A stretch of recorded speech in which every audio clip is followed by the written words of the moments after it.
Recording studio बानावर बिशुनगंज। अब काहे तू कहाँ है हमरा से भाओगे, प्यार काके तू दे देनी दिलवा में घाओगे।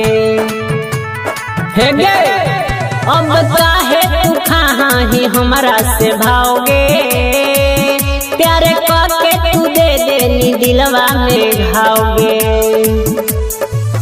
के करा तू देही लभले करगे, सब छवड़न से उत बेटर हाकई रे।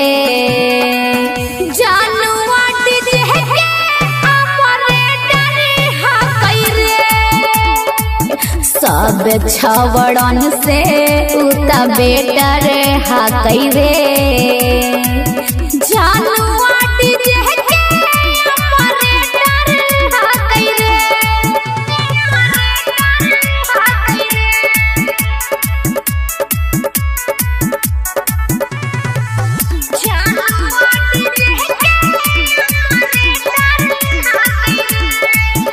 अरे वॉल्यूम बढ़ावे गाना बजावे बहुत बढ़िया बेस में मारो है सभे कुमार की छौड़ी जाहे जब नौका डरे समय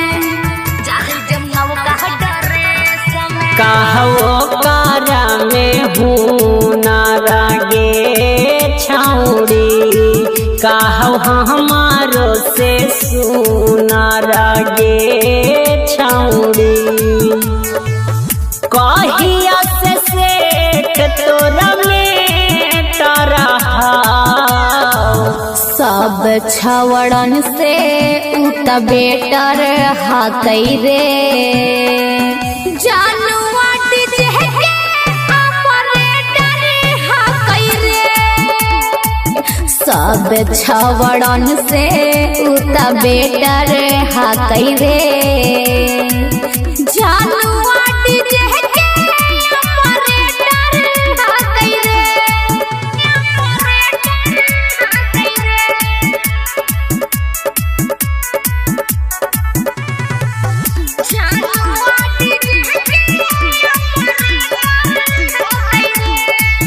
अरे जहाँ पूजा है डीजे बजावे होई जा है धमाका।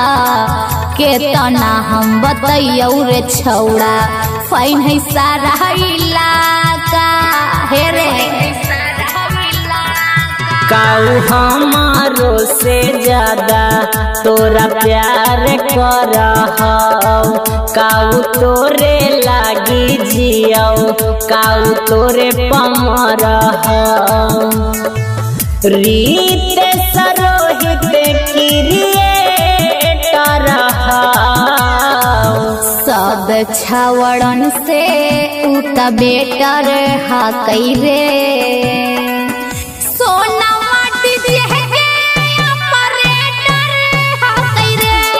हेरे सब छवड़न से उत बेटर हाकई रे।